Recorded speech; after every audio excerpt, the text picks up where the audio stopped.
মিশরের নারীরা ইউসুফের চেহারা দেখে হাতের আঙ্গুলগুলো কেটে ফেলেছিল। ওই মিশরের নারীরা যদি মুহাম্মাদুর রাসূলুল্লাহ সাল্লাল্লাহু আলাইহি ওয়াসাল্লামের চেহারা মোবারকটা দেখতো, তারা তাদের কলিজাটা কেটে ফেলতো, বুঝতেও পারতো না। সুবহানাল্লাহ বলেন। এমন একজন নবী ছিলেন যার চেহারা মোবারকের দিকে তাকানোর সঙ্গে সঙ্গে যে কেউ চোখ ফিরায় নিতে পারবে না। ওই কালো সাহাবী আল্লাহর নবীজিকে বলতেছেন, ইয়া রাসূলুল্লাহ, আল্লাহ পাক রব্বুল আলামিন বাহ্যিক দৃষ্টিতে আপনার এত সৌন্দর্য দান করেছেন যে সৌন্দর্য আমি সাহাবীর মধ্যে নাই। আল্লাহ পাক রব্বুল আলামিন শুধুমাত্র বাহ্যিক সৌন্দর্যই আপনাকে দান করেন নাই, বরং আল্লাহ পাক রব্বুল আলামিন আপনার ভেতরের সৌন্দর্য দান করেছেন। সুবহানাল্লাহ বলেন। আপনার ভেতরে যে সৌন্দর্যতা রয়েছে, যে আখলাক রয়েছে, যে চরিত্র রয়েছে, যে কোনো মানুষ যে ধর্মেরই হোক না কেন মুহাম্মাদুর রাসূলুল্লাহ সাল্লাল্লাহু আলাইহি ওয়াসাল্লামের সামনে আসার সঙ্গে সঙ্গে তার অন্তরটা নরম হয়ে যেত। আল্লাহু আকবার বলেন। এমন একজন নবী সাহাবী চোখের পানি ছেড়ে ছেড়ে বলতেছে, ইয়া রাসূলুল্লাহ, আল্লাহ পাক রব্বুল আলামিন আপনাকে দুইটা নিয়ামতই দান করেছেন। একটা নিয়ামত আপনার বাহ্যিক সৌন্দর্য, দ্বিতীয় নম্বরের নিয়ামত হলো আপনার ভেতরের সৌন্দর্য। কিন্তু দেখেন না ইয়া রাসূলুল্লাহ, আমি সাহাবীর মধ্যে না আছে বাহ্যিক সৌন্দর্য, না আছে ভেতরের সৌন্দর্য, আমার কাছে মনে হয় আমি বড়ই গুনাহগার। ইয়া রাসূলুল্লাহ, আপনার কাছে একটা জিনিস আবদার আমি করতে চাই, যে আমি যতই হতাশ হই না কেন, যত অসহায় হই না কেন, এরপরেও দিন শেষে যখন আমার মনটা খারাপ হয়ে যায়, আমি আপনার চেহারা মোবারকের দিকে তাকানোর সঙ্গে সঙ্গে আমার মনটা ভালো হয়ে যায়। সুবহানাল্লাহ বলেন। এই জন্য আপনি যখন কোরআন এবং হাদিস থেকে বয়ান করেন, আমার যখন মনটা খারাপ থাকে আমি ডিপ্রেশনে চলে যাই, যখন আমার কোনো কিছুই ভালো লাগে না, সঙ্গে সঙ্গে আমি মসজিদে নববীর মধ্যে চলে আসি, সঙ্গে সঙ্গে আমি আমার রাসূলের সামনে বসে পড়ি। আমার নবীজির চেহারা মোবারক দেখার সঙ্গে সঙ্গে আমি সাহাবীর কলিজাটা ঠান্ডা হয়ে যায়। সুবহানাল্লাহ বলেন। এরপরে ওই সাহাবী আল্লাহর নবীজিকে প্রশ্ন করে বসলেন, ইয়া রাসূলুল্লাহ, এখন আমার আপনার কাছে একটা প্রশ্ন।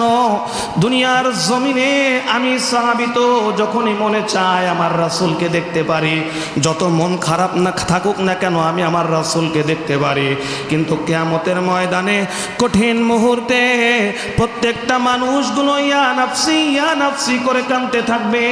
সেই মুহূর্তে আমার মতন অসহায় সাহাবীর অবস্থা কোথায় হবে ইয়া রাসূলুল্লাহ আমি জানি না। আল্লাহর নবীজি বলতেছেন, ও আমার সাহাবী, আমার প্রত্যেকটা সাহাবী যারা ঈমান নিয়ে মারা যাবে প্রত্যেকেই জান্নাতি। সুবহানাল্লাহ বলেন। সাহাবী বলতেছেন, ইয়া রাসূলুল্লাহ, জান্নাত তো পেলাম ঠিক আছে, কিন্তু আপনি নবীজি পাবেন জান্নাতুল ফেরদাউস, সবচাইতে বড় জান্নাত, যেই জান্নাতুল ফেরদাউস থাকবে অনেক উঁচুতে। আমাদের পক্ষে যাওয়া সম্ভব হবে কিনা জানি না। ইয়া রাসূলুল্লাহ, দুনিয়ার জমিনে মনে চাইলে আমি আমার নবীজিকে দেখতে পারি, কিন্তু যদি আল্লাহ আমাকে জান্নাতও দান করেন, ওই জান্নাতের মধ্যে আমার নবীজির চেহারা মোবারক যদি আমি না দেখি, আমি সাহাবী জান্নাতের মধ্যেও সুখ পাবো না। আল্লাহু আকবার বলেন। নবীজির প্রেম ভালোবাসা ইশক কি পরিমাণ ছিল। আল্লাহর নবীজির সাহাবী আল্লাহর নবীজিকে প্রশ্ন করতেছেন, ইয়া রাসূলুল্লাহ, দুনিয়ার জমিনে মন চাইলে আপনাকে দেখতে পারবো, কিন্তু জান্নাতের মধ্যে চাইলেও তো আমার রাসূলকে আমি দেখতে পাবো না, কারণ আমার রাসূল থাকবে জান্নাতুল ফেরদাউসে, আমি গরিব সাহাবী থাকবো অন্য একটা জান্নাতে। ইয়া রাসূলুল্লাহ, এই বিষয়ে আপনি কি বলেন? আল্লাহর নবীজি কোনো কথা বলেন না। আল্লাহ পাক রব্বুল আলামিনের পক্ষ থেকে যত সময় পর্যন্ত কোনো ওহী নাজিল না হয়, আল্লাহর নবীজি একটা কথাও বলেন না। আল্লাহর নবীজি মাথাটা নিচু করে সাহাবীর সামনে বসে রইলেন। সঙ্গে সঙ্গে জিবরাইল আলাইহিস সালাতু ওয়াস সালাম এসে আয়াত নাজিল করে আল্লাহর নবীজিকে জানায়া দিলেন, ইয়া রাসূলুল্লাহ, আপনি মন খারাপ করবেন না, আপনি মন খারাপ করবেন না। আপনার এই গরিব সাহাবী সহ সমস্ত উম্মতে মুহাম্মাদের জন্য আল্লাহ পাক রব্বুল আলামিন খুশি হয়ে এমন একটা আয়াত নাজিল করে সুসংবাদ জানিয়ে দিলেন যে সুসংবাদ শোনার সঙ্গে সঙ্গে আপনি নবীর মনটা ভালো হয়ে যাবে। সুবহানাল্লাহ বলেন। সঙ্গে সঙ্গে জিবরাইল আলাইহিস সালাতু ওয়াস সালাম আয়াত নাজিল করলেন, ওয়া মান ইউতিইল্লাহা ওয়ার রাসূল ফাউলাইকা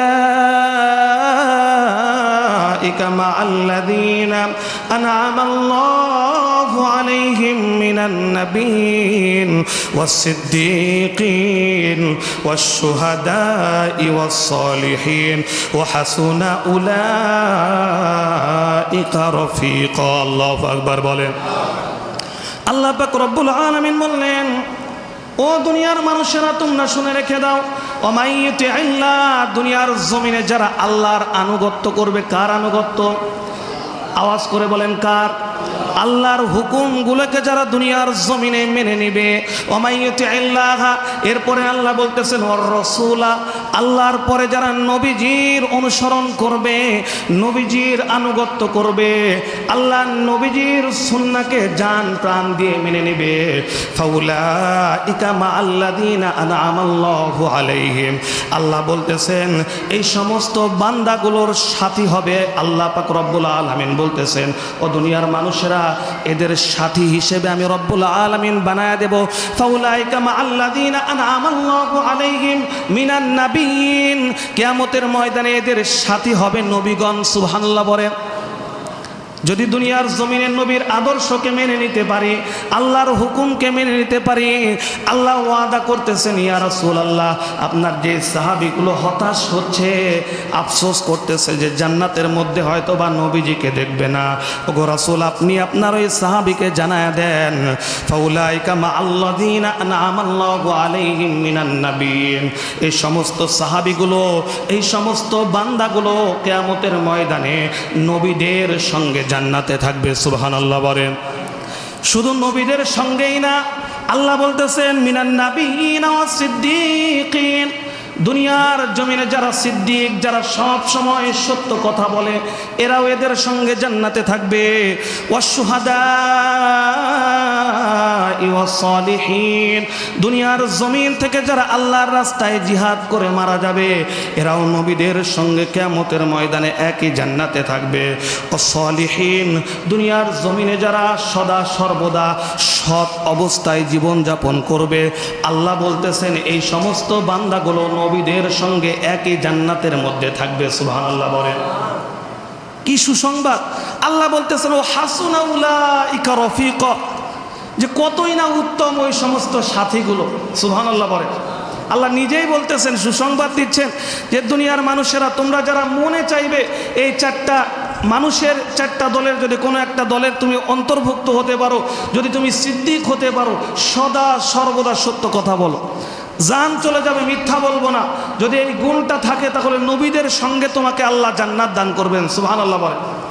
সিদ্দীকিন ওয়াস শুহাদা'i ওয়াস সালিহিন, দুনিয়ার জমিনে যদি তুমি শহীদ হয়ে মারা যাও, আল্লাহ তাআলা কিয়ামতের ময়দানে নবীদের সঙ্গে তোমার জান্নাত দিবে। এরপরে আল্লাহ বলতেছেন ওয়াস সালিহিন, যদি তুমি নেককার হও, আল্লাহ তাআলা কিয়ামতের ময়দানে নবীদের সঙ্গে জান্নাত দিবে।